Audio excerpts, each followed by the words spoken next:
Olá, boa noite a todos. Meu nome é Miguel Pereira, sou trabalhador voluntário do Núcleo Espírita Alta de Souza, localizado no IPCEP, aqui em Recife. E na tarde de hoje nós vamos estudar o tema Anunciação do Consolador. Esse tema está lá no livro A Gênese da Codificação. Mas antes de entrarmos propriamente no estudo, façamos uma prece para entrarmos em sintonia com o plano espiritual, a espiritualidade boa e amiga, para o bom trabalho. Senhor Jesus, mestre amigo, aqui nos encontramos, Senhor, te rogando a assistência e o amparo para os trabalhos da noite de hoje, para que transcorra em clima de paz, de harmonia, de muito aprendizado, de forma que possamos, Senhor, meditando acerca dos teus ensinamentos, nos tornarmos melhores trabalhadores da tua seara divina, refletindo sobre tudo aquilo que tu tens nos trazido através do teu evangelho e através dessa doutrina maravilhosa. Se conosco, Senhor, nos protege e nos ampara hoje e sempre. Pois bem, o tema Anunciação do Consolador, que vamos tratar, como eu falei, está dentro do livro da codificação A Gênese. Trata-se do capítulo 17 e, se nós analisarmos o livro A Gênese, que ela é dividida em 3 partes, a primeira parte é a Gênese, onde Kardec trata de assuntos da formação do universo, da formação geológica da Terra, formação dos seres vivos, e ele vai tratar da Gênese, de uma maneira geral. No segundo, ele trata dos milagres segundo o Espiritismo. E na terceira parte, que é a que nos interessa na noite de hoje, ele trata de predições, predições segundo o Espiritismo. Dentro desse capítulo das predições, especificamente, a anunciação do Consolador está no segundo capítulo, que são predições do Evangelho. Fora isso, ainda tem teoria da presciência, ele vai falar sobre presciência, e também a questão de são chegados os tempos, onde ele vai relatar fatos relacionados com a transição planetária, por exemplo, informações sobre esse tempo que nós estamos passando. Está lá nesse livro A Gênese, é um capítulo muito bom de ser estudado. Mas para nós, na noite de hoje, interessa dentro de predições, que são várias predições que Kardec faz um estudo. Vou relacionar, só para vocês terem ideia, algumas aqui, que está no livro da Gênese. Ele tem assim, predições: ninguém é profeta em sua terra, morte e paixão de Jesus, perseguição aos apóstolos, cidades impenitentes, ruína do templo e de Jerusalém, maldição contra os fariseus, minhas palavras não passarão, a pedra angular, um só rebanho, um só pastor, a anunciação do Consolador e outros temas dentro do predições do Evangelho. Então, dentre essas predições, a que nós vamos estudar é a anunciação do Consolador. Então, Kardec ele vai nos falar sobre predição. Predição, o que seria predição?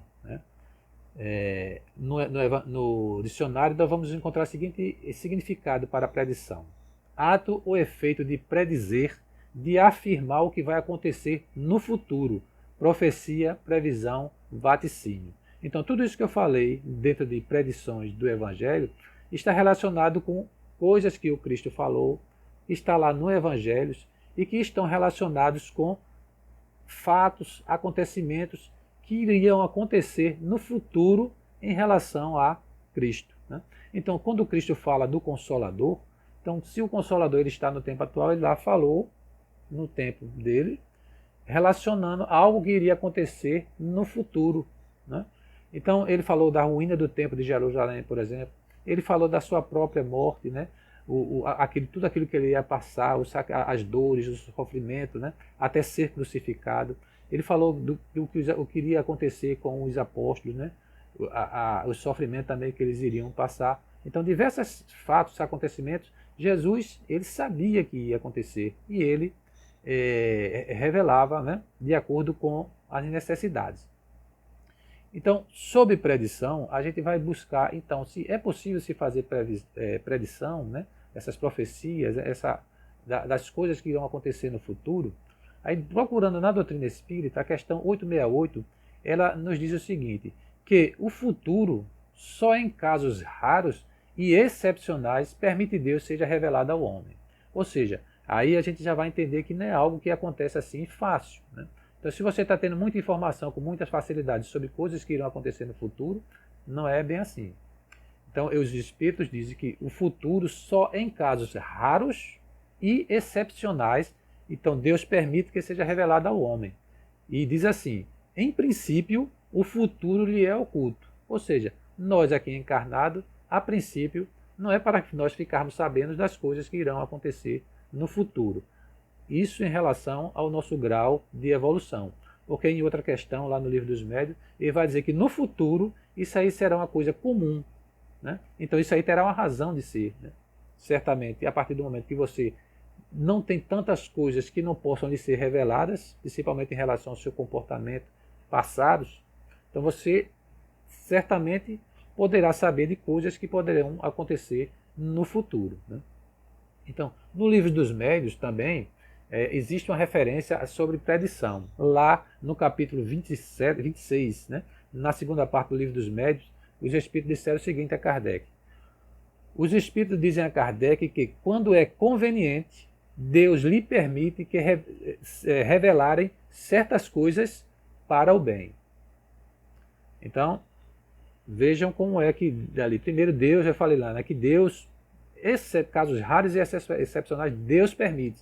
Então, sempre que fala assim de previsão, a gente está percebendo que tem Deus, né, como é quem dá a permissão, né, para esses casos. Ou seja, não é algo tão simples assim. Então, eles dizem assim, que quando é conveniente, Deus permite que sejam reveladas coisas para o bem. Então, através de homens, como é que isso é feito? Através de homens dotados de faculdade especial que os faz entrever o futuro, aquele cuja alma se desprende da matéria. Então, é o espírito que vê. Então, para a pessoa ter a condição, né, de ver o futuro, normalmente ele tem que ter essa faculdade, né, essa faculdade de se desprender, né, do corpo físico e livre da matéria espiritualmente. Normalmente esses espíritos são aqueles que atingem um sonambulismo mais avançado, né? Um êxtase, então ele consegue se desprender completamente. Então, num estado desse, ele consegue entrever coisas do futuro, né? Mas Kardec também vai colocar, os espíritos colocam algumas observações, né? Como há muitos charlatões e impostores, né, os espíritos recomendam que devemos desconfiar da que não tenha um fim de utilidade geral. Então ele está se referindo àquelas previsões pessoais. Então, se eu vou comprar um carro, se eu vou ter aquela casa, né? Se fulano vai casar com Beltrano, se vai ter, vai dar certo esse negócio que você está fazendo. Então, quando você busca informações do futuro referente a coisas pessoais, se corre um sério risco de você ser vítima de espíritos charlatões e impostores. Isso está lá no Livro dos Médiuns, né? Então, as previsões pessoais podem quase sempre ser consideradas duvidosas. Ele não se é recomendado se fazer, se levar muito a sério previsões pessoais, né? Então, mas no nosso caso em estudo, se trata-se daquilo que eu falei, trata-se de uma predição de interesse geral, tá certo? E também revelada por Jesus, né? E aí a gente já vai excluir os espíritos impostores e charlatões. Então estamos tratando-se de predições realizadas por Jesus, que são, né, como se diz, né, eu e o Pai somos um, então tudo que eles fazem, as previsões já são autorizadas por Deus, né, segundo as palavras do próprio Cristo. E ele tem um fim útil, ou seja, tudo aquilo que o Cristo revelou tem uma finalidade útil, é para o nosso bem. Então, se vamos analisar cada uma dessas predições que estão lá estudadas nesse livro da Gênesis, a gente vai ver que cada uma delas tem a sua finalidade, né? Então, a gente vai ver que até simples predições, né, lá da época do Cristo, lá, para aquele momento mesmo em que ele vivia, não para coisas do futuro, né, mas um futuro próximo, né? Então, Jesus teve a oportunidade de conversar com Judas, né, assim, na última ceia. Teve a oportunidade de falar com Pedro, né? E disse, antes que o galo cantar, né? Você vai me negar 3 vezes. Então tudo isso são coisas que poderiam ter despertado, né? Ter chamado a atenção e ajudado muitas vezes em certas atitudes que aqueles apóstolos tiveram, né? Após, né? Ou durante aquele acontecimento. Essa predição, né? De Jesus sobre o Consolador prometido, ela aconteceu justamente nesse período, né, da última ceia, né, do cenáculo, onde Jesus reuniu os apóstolos e lá ele fez essa predição. Né? Então, essa passagem evangélica, ela está contida lá em São João Evangelista, nos capítulos 14, 15, 16 e 17. Né? Então, de Jesus nessa passagem. Então, vamos analisar, né, fazendo alguns destaques dessa passagem para que possamos melhor entender as observações que Kardec fará nesse estudo na Gênese. Né? Então, eu vou lendo e vou tocando alguns pontos que iremos abordar nas considerações de Kardec sobre essa passagem. Né? Isso lá na Gênese, nesse capítulo, Anunciação do Consolador. Então de Jesus, essa passagem evangélica, né? Se me amais, guardai os meus mandamentos. E eu pedirei a meu Pai, e ele vos enviará outro Consolador, a fim de que fique eternamente convosco. Então vamos fazer uma pequena análise, né, nessa passagem. Né? Então ele diz assim, pedirei, né, ele pedirei ao Pai, e o Pai enviará outro Consolador, a fim de que fique eternamente convosco. Então a gente destaca aí outro Consolador e ficar eternamente convosco. Então, o que seria outro Consolador? Né? Então Jesus, de uma certa forma, já está dizendo que não é ele, né? Assim, então, porque ele está se referindo ao Consolador, ele como Consolador. Então a gente vai lembrar de algumas passagens, né, evangélicas, que diz assim, lá no Sermão do Monte, bem-aventurados os aflitos, porque serão consolados. Aquele divino convite que ele faz, vinde a mim, todos vós que estáis cansados e sobrecarregados, e eu vos aliviarei. Tomai sobre vós o meu jugo e aprendei de mim, que sou brando e humilde de coração, e encontrareis o consolo para as vossas almas, porque o meu jugo é suave e o meu fardo é leve. Então Jesus se apresenta e se revela como um consolador. Ele vem trazer as orientações, as instruções para esses espíritos, né, desde a sua época até os dias de hoje, essas instruções de consolação, de conforto, de forma que, esclarecido acerca, né, das suas responsabilidades perante a justiça divina, aprendendo todos esses conhecimentos que o Cristo deu, colocando em prática os seus ensinamentos, ele vai ser consolado, ele vai ser confortado. Então, ele diz lá, nessa passagem de João Evangelista, enviará outro Consolador. Então, isso aí no futuro, né? Assim, então ele está dizendo que ele vai enviar outro Consolador, e ele está dizendo que vai ficar eternamente convosco. Então vamos entender esse eternamente, que Kardec vai fazer uma análise dessa passagem. Né? E continuando, o Espírito de verdade que o mundo não pode receber. Então, o Espírito de verdade. Então, Jesus está nomeando esse Consolador, dizendo como ele vai ser chamado. O Espírito de verdade, que o mundo não pode receber, porque não vê. Vós, porém, o conhecereis, porque permanecerá convosco e estará em vós. Então, veja bem, antes ele falou, ficar eternamente convosco.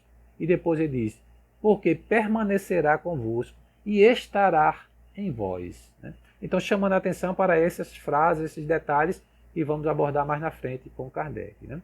Então, mas o Consolador, continuando, mas o Consolador, esse Espírito de verdade, né, que é também Espírito Santo, então Kardec nomeia, Jesus nomeia o Consolador como Espírito de verdade, Espírito Santo, que o Pai enviará em meu nome, vos ensinará todas as coisas e fará vos lembreis de tudo que vos tenho dito. Então, Jesus já está dizendo todas as características que esse Consolador, né, vai demonstrar no futuro, né, que vai caracterizá-lo como esse que Jesus está dizendo, o Consolador prometido. Então, esse Consolador prometido terá que ter estas características que eu falei até aqui. Ficar eternamente convosco, né? Permanecerá convosco e estará em vós.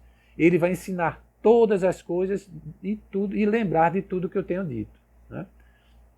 E o que é que nos fala mais João acerca desse Consolador? Lá também, agora no 15, 26, ele diz assim: mas quando vier o Consolador, que eu, da parte do meu Pai, vos hei de enviar, aquele Espírito de verdade que procede do Pai, ele testificará de mim. Mais uma característica: ele vai testemunhar de Jesus. Então são todas essas características, né, que no futuro esse Consolador, a partir do momento em que ele aparecer, ele vai demonstrar, testemunhar de Jesus, né? Como falou antes também, lembrar tudo que eu vos tenho dito. Ou seja, ele está dizendo que esse Consolador, ele não vai fugir em nada daquilo que o Cristo ensinou. Ele vai lembrar tudo que o Cristo ensinou e vai acrescentar outras coisas, mas que também está de acordo com os ensinamentos do Cristo. Então, tudo aquilo que a gente estuda, tudo aquilo que a gente aprende na doutrina, que nós vamos falar mais na frente de quem é esse Consolador, a gente vai ver que isso tem que estar de acordo com o que o Cristo ensinou, na forma de lembrar, e daquilo que ele não pôde falar, né? Mas porque não estávamos preparados, né? E ele diz o seguinte também: entretanto, digo-vos a verdade. Então, lá tem assim, o Espírito de verdade, não foi assim que eu falei? O Espírito de verdade que o mundo não pode ver. Aí ele diz: entretanto, digo-vos a verdade. Convém que eu vá, porquanto se eu não me for, o Consolador não virá. Porém, me vou e vou-lhe enviarei. E quando ele vier, convencerá o mundo no que respeita ao pecado, à justiça e ao juízo. No que respeita ao pecado, por não terem acreditado que me vou para meu Pai e não mais me vereis. E no que respeita ao juízo, porque já está julgado o príncipe deste mundo. Então destaco dentro dessa passagem, quando ele diz assim: convencerá o mundo no que respeita ao pecado, à justiça e ao juízo. O Espiritismo, por exemplo, ele convence, né? Os seus ensinamentos é convincente, né? Convence o homem do erro, né? Esclarece acerca das leis morais, né? De como o homem deve se comportar. De certa forma, a gente já está aqui direcionando para esse Consolador. Então, todas essas características, né, desse Consolador prometido, eles estão relacionadas com os ensinamentos do Cristo. Então ele vai dizer ainda nessas passagens que assim, ainda tenho muitas coisas para vos dizer, mas vós não as podeis suportar agora. Então isso aí é uma das frases mais importantes dentro dessa passagem, né? Porque a gente vai olhar lá dentro do Evangelho de Jesus, né, do tempo do Cristo, aquilo que o Cristo poderia ter dito, mas não pôde dizer e nem falou. Justamente por quê? Porque naquele tempo, a humanidade, né, como um todo, né, ainda não estava preparada para essas revelações que o Cristo já poderia ter dito, né, desde aquele tempo. Mas aqueles espíritos ainda não estavam preparados. Então, quando a gente vai buscar o tema, por exemplo, reencarnação, né, a gente vai ver, encontra lá na Bíblia pouquíssimas passagens, normalmente, de Jesus tratando com os seus apóstolos, né? E na passagem, né, quando ele fala sobre a ressurreição, né? Quando ele vai dizer que, falando lá com o doutor da lei, que eu vos falo das coisas da terra e tu não me credes, enquanto mais quando se vos falar das coisas espirituais, né? Então ele vai estar falando da reencarnação, do nascer de novo, quando ele conversa lá com Nicodemos, e a dificuldade que tem Nicodemos de entender o que é ser, do que é nascer de novo, do que é entrar no ventre da mãe e renascer. E essa dificuldade ele relata, né? Que um doutor da lei, veja.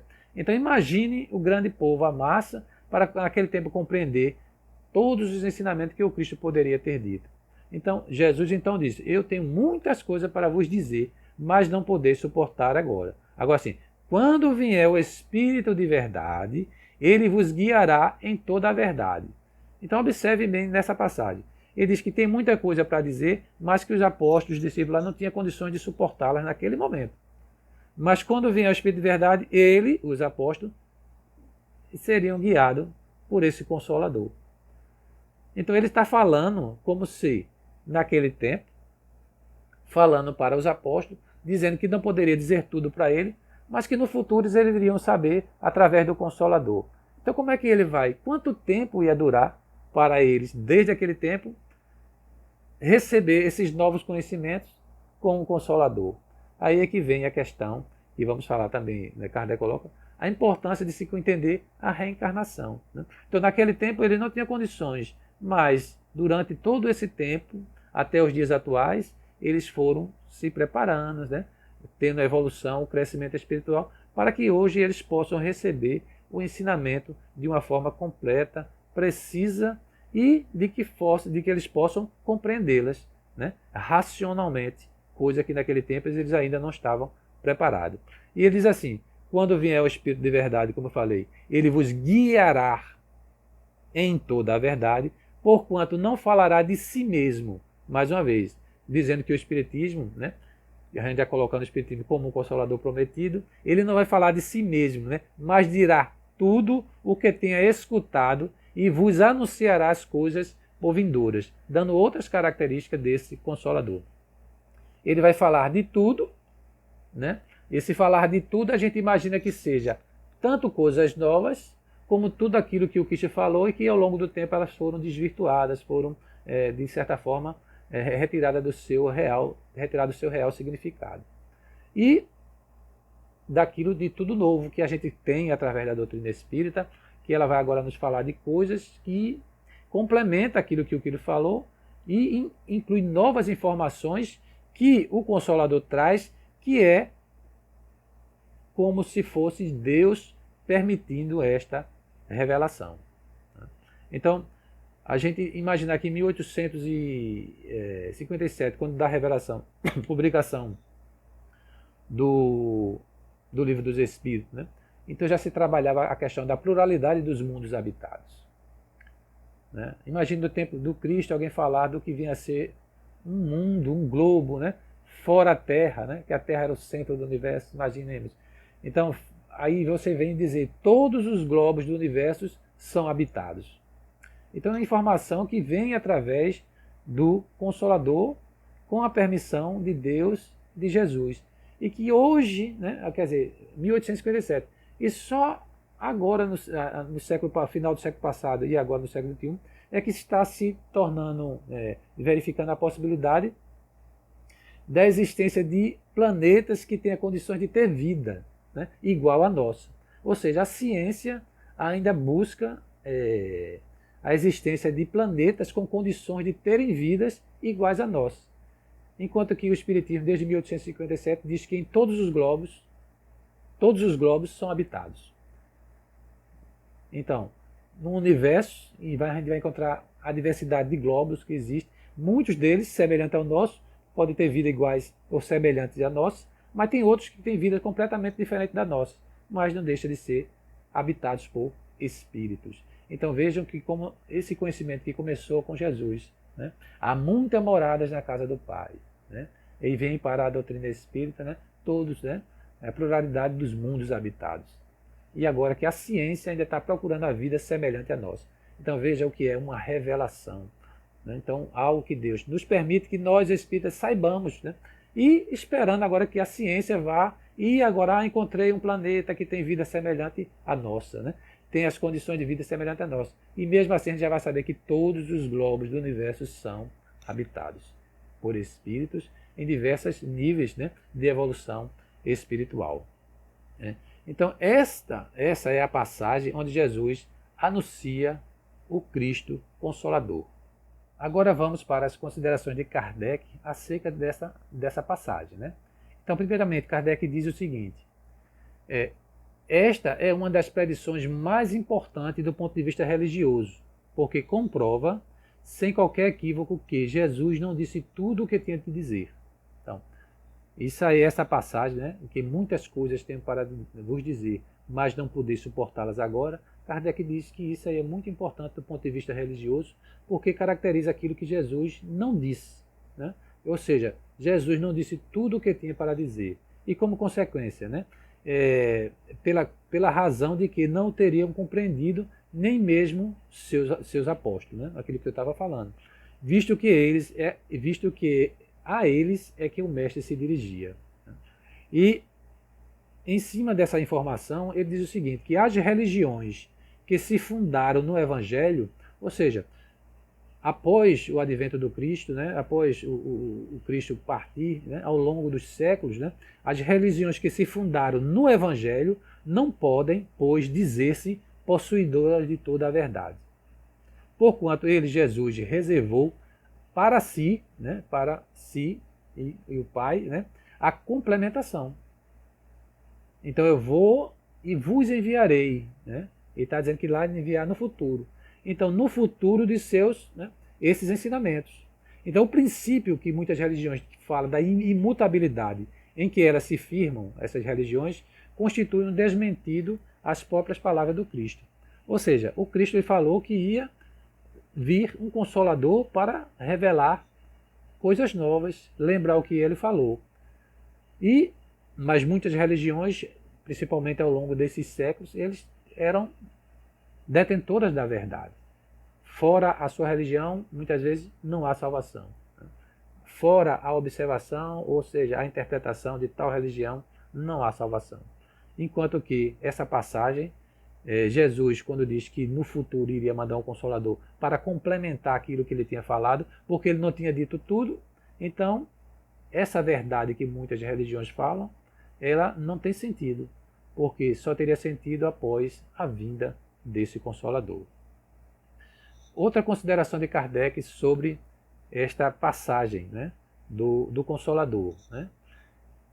Quando virá esse novo Consolador? Né?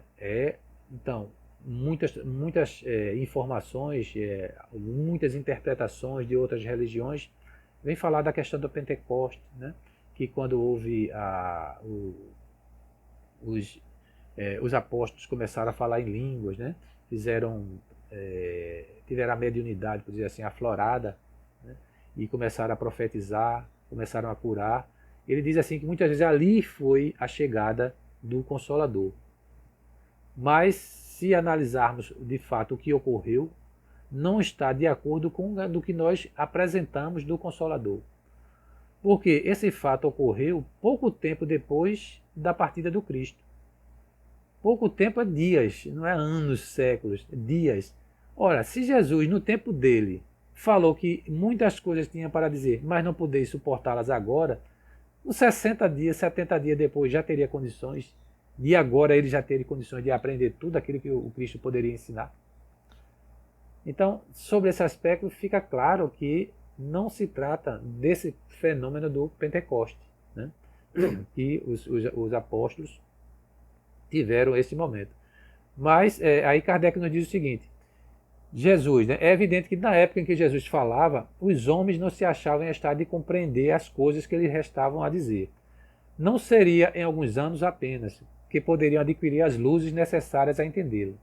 E diz assim, para inteligências de certa parte do Evangelho, ou seja, para o conhecimento de certa parte do Evangelho, excluído os conceitos morais, faziam-se necessários conhecimentos que só o progresso das ciências permitiria e que tinham que ser obra do tempo e de muitas gerações. Então a gente poderia já daí excluir a questão do Pentecostes. E, como eu falei, já tinha falado aqui, tem muitas das coisas do aquilo que Jesus falou, só com o progresso, né? E isso aí é de muitas gerações. Então eu contei um exemplo na casa do meu pai, há muitas moradas que ele falou, e hoje a ciência, né, com a sua tecnologia, começa a mostrar essas moradas. Como é que os apóstolos, né, e outros que depois deles iam entender o que é que significaria essas muitas moradas da casa do Pai? Tanto é assim que durante quanto tempo a questão da Terra ser o centro do universo e que o próprio Sol é quem girava em torno da Terra, juntamente com os outros planetas, e as estrelas estavam lá para iluminar, né, a noite dos homens. Veja a visão que se tinha. Como é que se poderia adquirir o conhecimento? Cada coisa só com o tempo. E aí Kardec coloca assim, né? Isso tinha que ser obra do tempo e de muitas gerações. Uma outra consideração de Kardec sobre esta passagem. Qual deverá ser esse enviado? Tem algumas pessoas dizendo assim, quando Jesus diz assim, pedirei a meu Pai e ele vos enviará outro Consolador. Jesus claramente indica que esse Consolador não seria ele, pois do contrário dissera, voltarei a completar o que vos tenho ensinado. Então, o Consolador prometido não é o próprio Jesus, né, que voltaria, né? Ele vai falar desse outro Consolador. Ele diz logo que não seria ele. Não só não disse que não seria ele, como acrescentou, a fim de que fique eternamente convosco. Aí eu estou chamando a atenção agora aquela passagem lá, né, que diz, né, que vai ficar eternamente convosco, né? Vou pedir ao Pai, e ele vai mandar um outro Consolador, e ele vai ficar eternamente convosco. Aí Kardec vai fazer a seguinte consideração. A fim de que fique eternamente convosco, e ele estará em vós. O que Kardec fala sobre isto? Esta proposição não poderia referir-se a uma individualidade encarnada. Então, o Consolador prometido não se refere a um espírito encarnado, né? A uma criatura encarnada. E ele vai acrescentar o seguinte, visto que não poderia ficar eternamente conosco, nem ainda menos estar em nós. Nem poderia ficar eternamente conosco, nem estar em nós. Aí ele vai dar o complemento. Compreendemos-la, porém, muito bem, com referência a uma doutrina.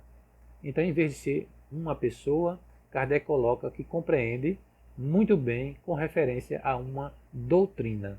E acrescenta, a qual, com efeito, quando a tenhamos assimilado, poderá estar eternamente em nós. Então, a partir do momento que você tem uma doutrina e você estuda, aprende, internaliza ela e pratica ela, ela fica eternamente conosco. O Consolador é, pois, segundo o pensamento de Jesus, nos diz Kardec, a personificação de uma doutrina soberanamente consoladora e cujo inspirador há de ser o Espírito Verdade. Então ele está dizendo que é uma doutrina e ela será, né, terá como inspirador, né, aquele que irá trazer, que nos trouxe, né, quem organizou, e ele nos diz que será o Espírito Verdade. Mais na frente eu vou buscar uma passagem desse Espírito Verdade dentro da codificação espírita, né? Então acrescenta Kardec ainda sobre essa passagem. O Espiritismo realiza todas as condições do Consolador que Jesus prometeu. Então, se a gente for procurar aquelas características, todas elas, o Espiritismo, ele detém todas aquelas condições. E ele vai fazer um estudo, já tem feito esse estudo, quem quiser verificar, na primeira parte do livro A Gênese, né? Lá no item 30 se refere a um estudo sobre o Consolador com as características, o Espiritismo com as características do Consolador. E ele faz um pequeno resumo nesta passagem aqui. Ele diz assim, que o Espiritismo não é uma doutrina individual, nem a concepção humana, nem de concepção humana. Ou seja, nem é um homem que fez, nem de concepção dele. Ninguém pode dizer-se seu criador. É fruto do ensino coletivo dos Espíritos. Ensino a que preside o Espírito de verdade. Ele está voltando ao mesmo assunto. Então, é um ensino coletivo dos Espíritos, presidido pelo Espírito de verdade. Nada suprime do Evangelho, aquilo que a gente falou. Então, tudo aquilo que ele coloca, o Consolador prometido, a doutrina espírita, como ele está aqui nos afirmando agora que é o Consolador, ele disse, nada retira daquilo que está no Evangelho. Antes, ele completa e esclarece. Aquilo que foi dito, como eu falei, na casa dos pais há muitas moradas, ele agora esclarece o que é isso e como isso ocorre. Né? O universo, a lei divina, né? As leis físicas e as leis morais, como é que funciona, como os mundos, né? Evoluem, como os espíritos evoluem. Então tudo isso é esclarecido, acrescentado a uma revelação de Jesus.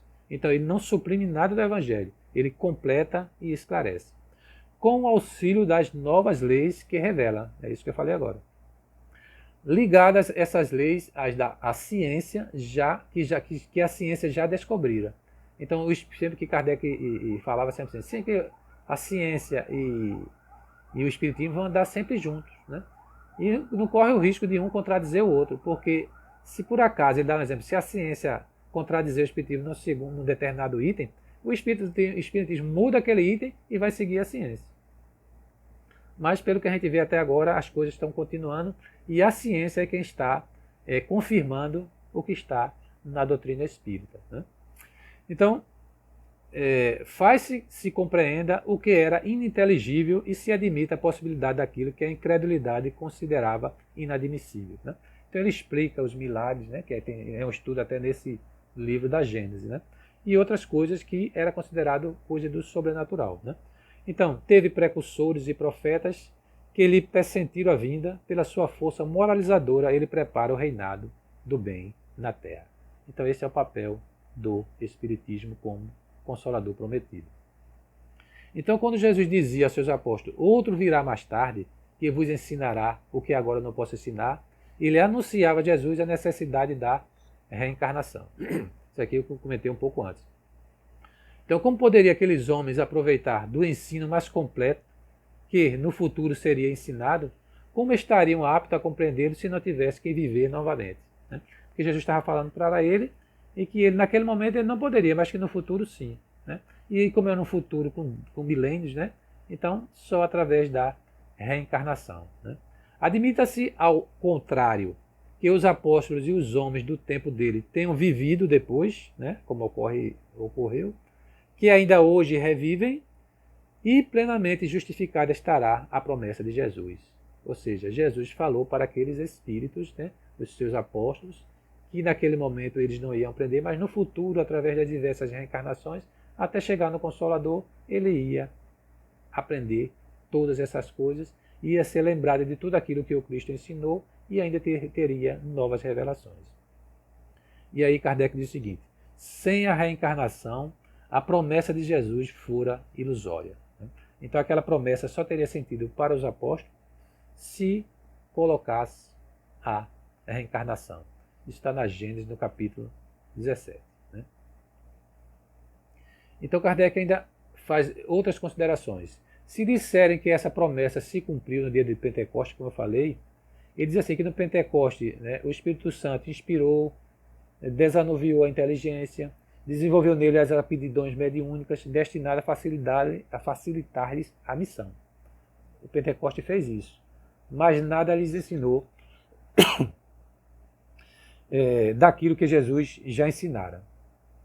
Então no Pentecoste não houve nada de novo, só uma revisão, né, ou aquilo que Cristo tinha ensinado, nada de novo.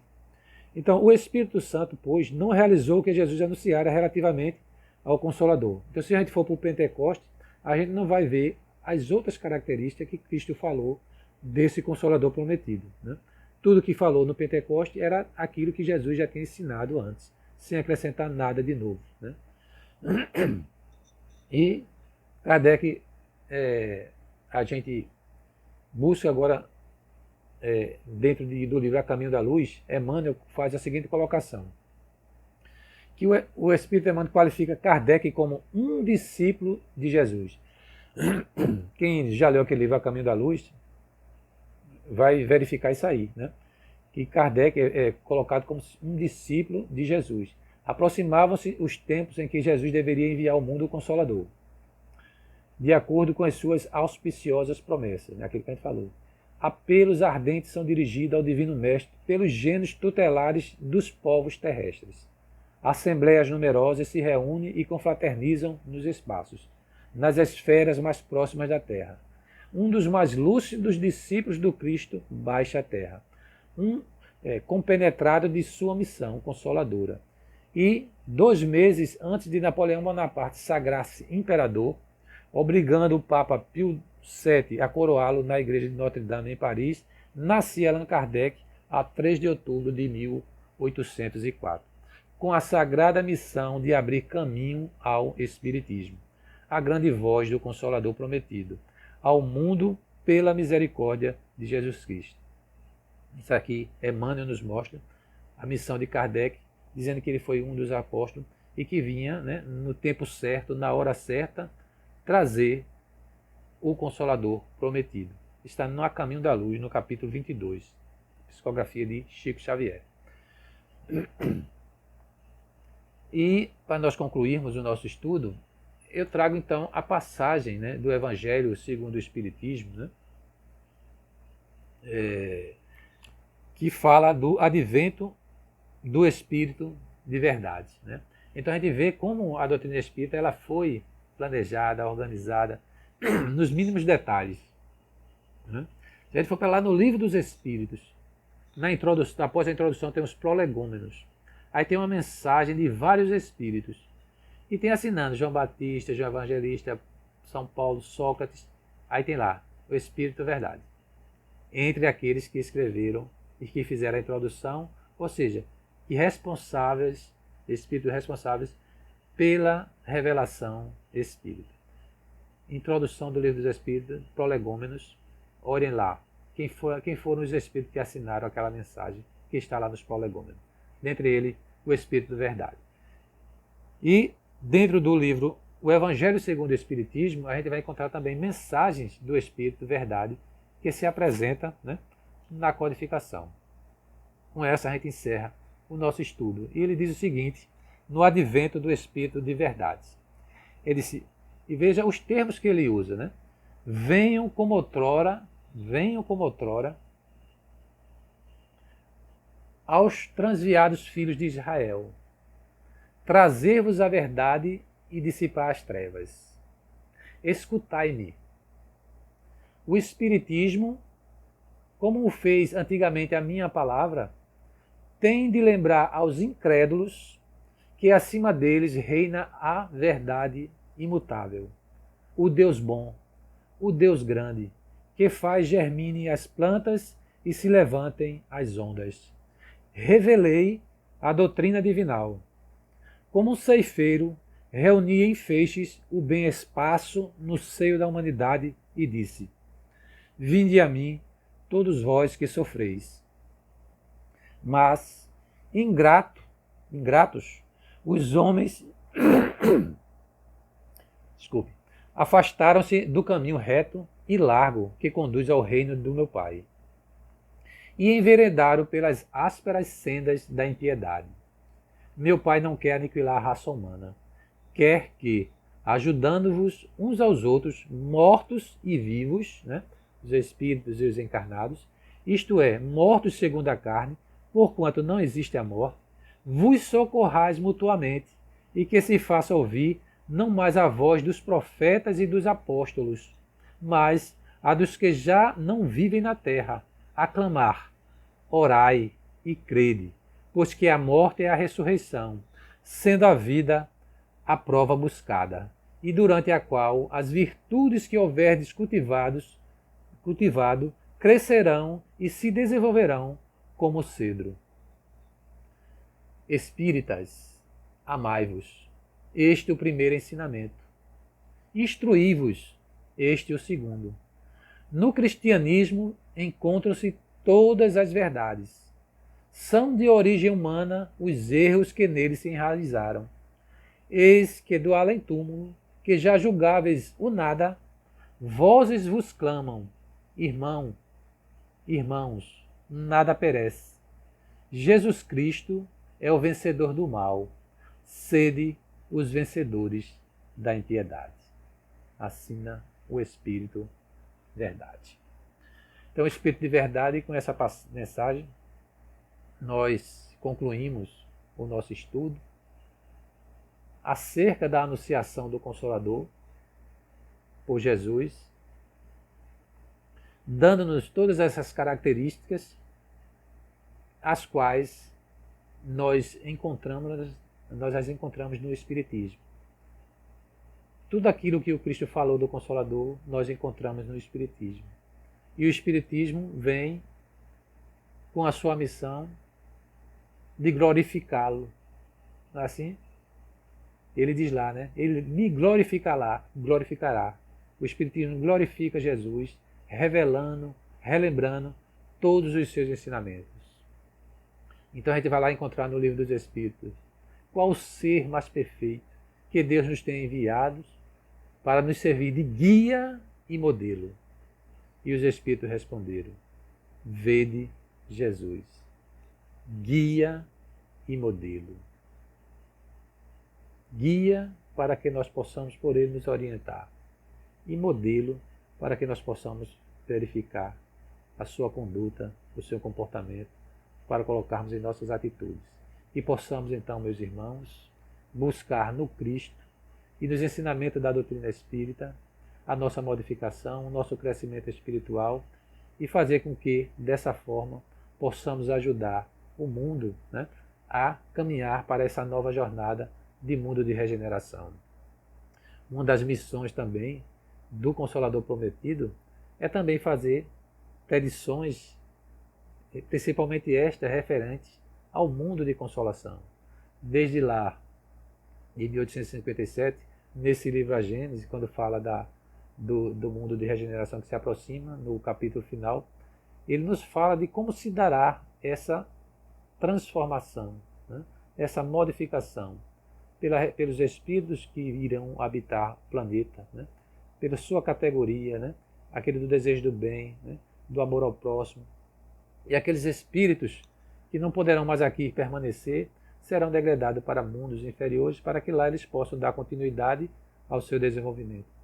Isso são previsões feitas pela doutrina espírita, que é também uma das suas características, dentro daquilo que foi citado por Jesus.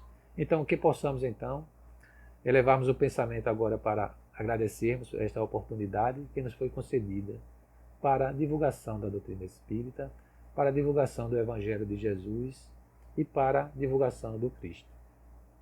Que possamos então elevar o nosso pensamento para agradecermos por esta oportunidade de elevarmos, Senhor, em nossos corações esses ensinamentos, buscarmos meditar sobre eles e colocá-los em prática em nossas vidas. Que possamos meditar, Senhor, em tudo aquilo que Tu nos ensinaste. Há 2000 anos que Tu busca em nossos corações essa transformação íntima de cada um de nós, a fim de que possamos sermos merecedores de continuarmos neste mundo de regeneração que se aproxima, que possamos, por definitivos, buscar retirar de cada um de nós tudo aquilo que ainda nos afasta de Ti, do orgulho, do egoísmo, da vaidade, que possamos, por definitivo, Senhor, buscar nos libertar desses vícios que tanto nos afastam do Teu Evangelho divino. Continua conosco, nos orienta e que possamos, Senhor, nunca nos afastarmos de Ti. Que a Tua paz e que o Teu amor nos envolva hoje e sempre. Que assim seja. Muita paz para todos.